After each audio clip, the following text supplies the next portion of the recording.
Welcome to the wild world of sports. Fight or flight. The American Gladiators are ready to square off, and frankly, they don't believe you're up to the challenge. But it's up to you to prove them wrong. Nitro, Blaze, Laser, Zap, Gold, Gemini, and Lace are all ready and waiting to psych you out of your game. You choose the order in which you'll compete, including the Joust, the Assault, Powerball, the Wall, and Human Cannonball. Complete all 4 levels and you'll get your shot on the ultimate battlefield where only the strong survive. The Eliminator. So if you think you're good, you'd better be great, because these guys are bad. And this is American Gladiators from Incredible Technologies and our good friends over at GameTech, released in 1991. Incredible Technologies, by the way, we haven't heard a whole lot about them. Mostly did arcade games. They did a couple other things. They had this for the NES.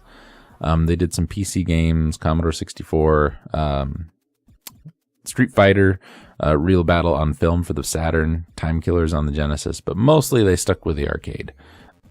And we all know GameTech. GameTech bringing us just the awesome stuff GameTech brought us.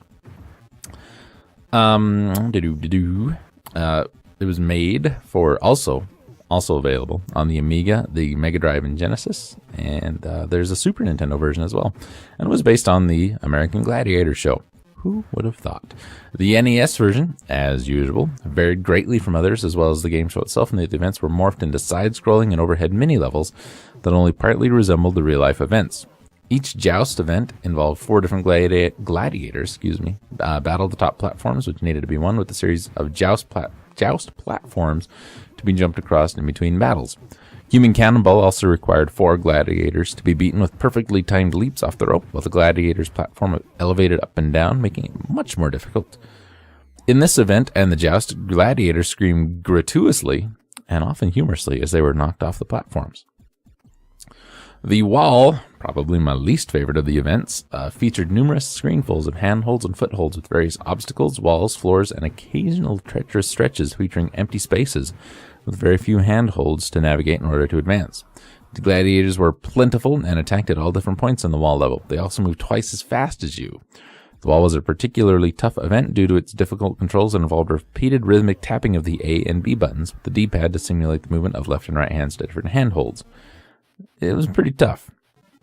Assault featured a battle with a gladiator and a moving target at the top of the screen, unlike the stationary gladiator in the television series, which took between 3 and 6 successful hits to subdue, while the player's character could absorb 3 hits. The most accurate representation was Powerball, an event in which the player could not lose a life as he or she could in any other event, but only gain a 1-up if you evaded the 3 gladiators and scored a ball in each of the 5 baskets. You could earn 2 more extras if you accomplished it in the time limit, which decreased between levels. The Eliminator consisted of I-beams, which a player jumped from one shotgun-like platform to the next, with different platforms varying greatly in height and length. Medicine balls were constantly arcing up from the bottom of the screen towards the player, attempting to knock the contender back and possibly off to the ground below, thus ending your run. Jump to a hand bike, which you have to navigate back and forth around more medicine balls. Must jump across slightly straight and acutely angled conveyor belts. Had a zip line. Didn't get this far in my playthrough, honestly. By the time the American Gladiators was released for the Super Nintendo, the developers had changed the game to a more faithful copy. 2-player mode alternated between simultaneous and alternating play. There was a tournament mode where up to 16 players could face off, with any missing slots filled in by computers. Stan Stepanek of Game Freak 365 called American Gladiators one of GameTech's best titles for the NES, giving it a 7 out of 10 in his review of the game. For fans of the original series, and even those of you who have only watched the newer version, if you're into retro gaming, this is one I suggest you try at least once, especially with a friend. It's one of those games that, though not perfect, is still just plain fun and a good game to waste some time with. He concluded. Mega said it was awkward, random, frustrating, and crap.